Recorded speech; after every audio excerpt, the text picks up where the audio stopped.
गरीब मूंगफली बेचने वाली चिड़िया। वेलकम टू गोरखपुर गांव में बहुत ही ज़्यादा ठंड थी और दिसंबर का महीना था। उसी गांव में एक रानो नाम की चिड़िया रहती थी। ये मूंगफली कितनी का है? मुझे दो ना मूंगफली, मुझे खाने का मन कर रहा है। कितनी की देती हो बताओ ना। ठंड के दिनों में बहुत अच्छा लगता है मूंगफली। हाँ लीजिए ना, आपके लिए ही तो लाई हूँ मैं मूंगफली। 10 का है ये मूंगफली। चिड़िया सीजन के हिसाब से काम किया करती थी। जिस सीजन में जो बिका करता था रानो चिड़िया वही काम करती थी। अब ठंड के दिन आ गए थे तो रानो चिड़िया मूंगफली बेचने लगती है। मूंगफली ले लो, ठंड के मौसम में मूंगफली ले लो। गरम गरम मूंगफली है, मूंगफली ले लो मूंगफली। रानो चिड़िया रोते रोते ही घर चली जाती है क्योंकि रानो चिड़िया की आज मूंगफली नहीं बिकती है। मम्मा बिन्नी उदास क्यों? हाँ मम्मा बिन्नी उदास क्यों? बताओ ना मम्मा बिन्नी उदास क्यों? रानो चिड़िया अपने बच्चों की बातें सुन रही थी लेकिन उनका कोई जवाब नहीं दे रही थी।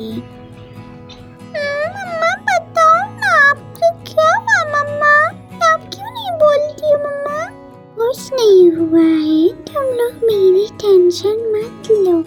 वो क्या है ना, आज मेरी एक भी मूंगफली नहीं बिकी। इतनी मेहनत तो करती हूँ लेकिन अब पैसे नहीं हो रहे हैं तो मैं क्या करूँ? तुम लोगों को मैं दुख में नहीं देख सकती हूँ, तुम लोगों को मैं भूखा नहीं देख सकती हूँ। मैं तो अच्छे ही काम कर रही हूँ, ठंड के मौसम में मूंगफली बेच रही हूँ, फिर भी मेरी मूंगफली नहीं बिक रही है। तो मैं अब क्या करूँ मेरे बच्चों? तुम लोग कोई आइडिया दो। मम्मा मैं हूँ ना, आपको इतनी टेंशन नहीं लेनी पड़ेगी। मैं आपको अच्छी आइडिया देती हूँ। अगर आपकी मूंगफली नहीं बिक रही है ना मम्मा, तो आप इन सर्दियों के मौसम में स्वेटर बेचो। देखना मम्मा कितने पैसे हो जाएंगे हमारे पास।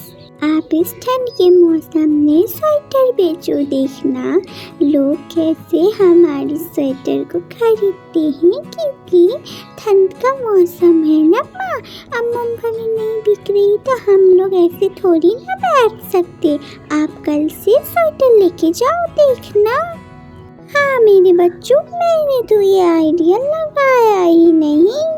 कुत्ते चढ़े, मेरे बच्चों की दिमाग कितनी अच्छी है, जबकि मैंने तुम लोगों के टाइम में हॉर्लिक्स भी नहीं खाया था।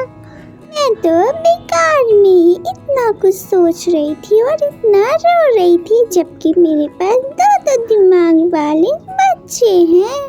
मैं वही मूंगफली सबको बेच दूंगी और उन्हीं पैसों से स्वेटर खरीद कर स्वेटर की रेडी लगाऊंगी और देखूंगी स्वेटर बिकती है या नहीं।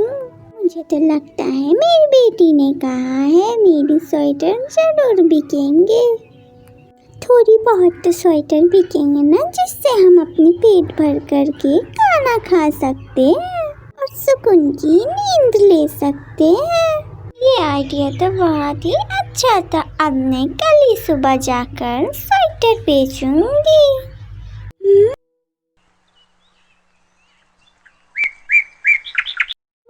रानो चिड़िया गरम कपड़े लेकर बेचना शुरू कर देती है और उसे बहुत अच्छा लगता है कि उसकी बेटी ने इतना अच्छा आइडिया दिया। और फिर रानो चिड़िया आवाज़ लगाने लगती है गरम कपड़ों को बेचने के लिए। गरम कपड़े ले लो, गरम कपड़े, स्वेटर ले लो, बच्चों के लिए मोजे ले लो, स्कार्फ ले लो। मुझे तो ये मोजा बहुत ही ज़्यादा पसंद आया है, मेरे बच्चों को भी बहुत आएगा, लेकिन इसकी दाम कितनी है? वैसे तो तुम दुकानों में बहुत ही अच्छे कपड़े लाई हो। मुझे सारे के सारे कलर बहुत ही ज़्यादा अच्छे लग रहे हैं, मुझे समझ नहीं आ रही मैं कौन सा लूँ। ऐसे मेरे बच्चों को दिखाऊंगी तो वो पसंद कर लेगी आके। ये वाली लाई, ये वाली नहीं लाई है। मैं कहाँ है फिर? मुझे बता दो। इसका दाम तो ज़्यादा है, लेकिन मैं आपसे खरीद दाम लूँगी क्योंकि आपका घर मेरे घर के पास है, तो आप इसका 300 दे देना।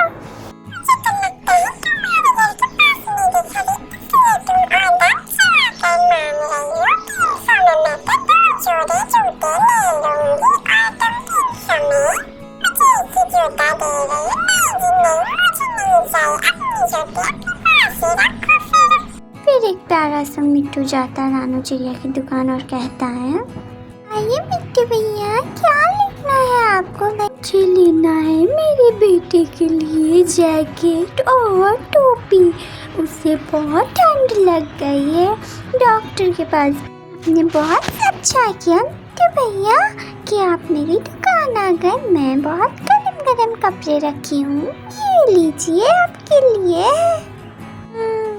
हाँ नहीं तो मैं तो इतनी सारी दुकान छोड़कर इसलिए तो तुम्हारे पास आया हूँ, तुम मुझे अच्छा स्वेटर दोगी? ठीक है, मैं जाता हूँ। मिट्टू रानू की दुकान से स्वेटर खरीदकर अपने घर चला जाता है। रानू चिड़िया की आज बहुत ही ज़्यादा कमाई हो गई थी। रानू चिड़िया आज बहुत ही ज़्यादा खुश थी। फिर वो घर जाने लगती है। कालू, ये बुटकी चिड़िया की तो देखो ना कितनी कमाई होती है।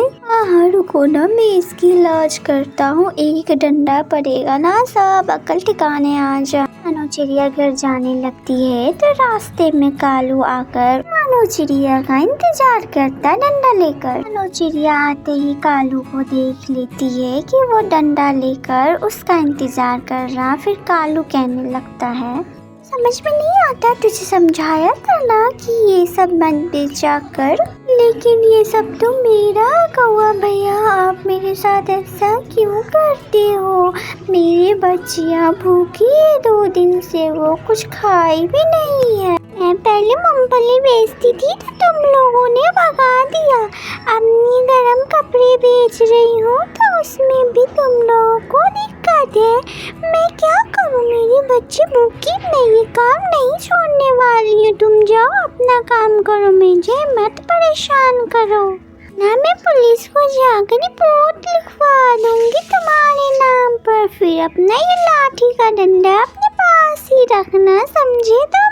हट भी जाओ मेरे रास्ते से, हटो ना, सुनाई नहीं दिया? मेरी जुबान पटर पटर चल रही है ना, ये ले तू डंडे का मार खाएगी ना। कौवे रानू चिड़िया को बहुत ही मारता है डंडे से। फिर रानू चिड़िया रोते रोते ही अपने घर चली जाती। रानू चिड़िया के माथा में बहुत ही ज्यादा चोट आई थी। ये माँ, तुम्हारी सर से कितनी खून बह रहा है, किसने मारा तुम्हें? बेटा कुछ नहीं हुआ, उस कालू ने मुझे मारा है, और कर भी क्या सकती हूँ मेरे बच्चियों। कहकर तीनों एक दूसरे को देखने लगे। माँ, मैं तुम्हें बैंडेज लगा देती, बहुत खून आ रहा, को बैंडेज कर देती है। बहुत पैसे हो गए, मेरी दुकान के अच्छे खासे कपड़े ठंड के बिक रहे हैं। बोलो मेरी बच्चियों, क्या खाओगी? जो खाओगी मंगवाऊंगी।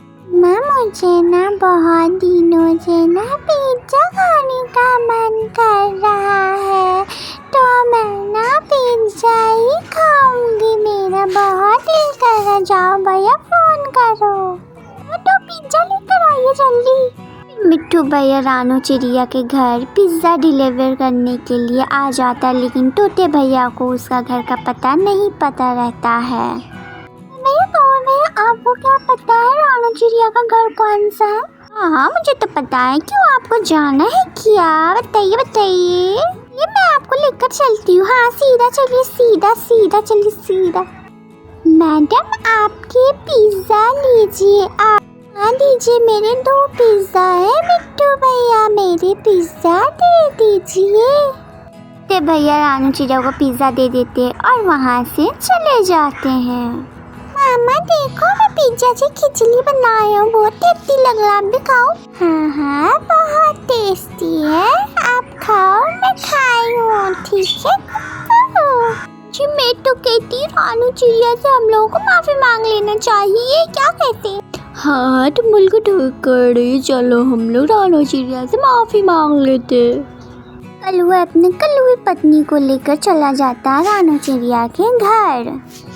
माफ करना रानू चिड़िया, हमने तुम्हारे साथ बहुत बुरा भला किया और तुम्हें बहुत पीटा लट्ठी से। देखो हमें उसकी सजा मिल गई है। दोनों यहाँ तुम्हारे घर तुमसे माफी मांगने के लिए आए, हमें तुम माफ कर दो। हाँ हम लोग चलते हैं, जो भी गलती हुई होगी माफ कर लेना।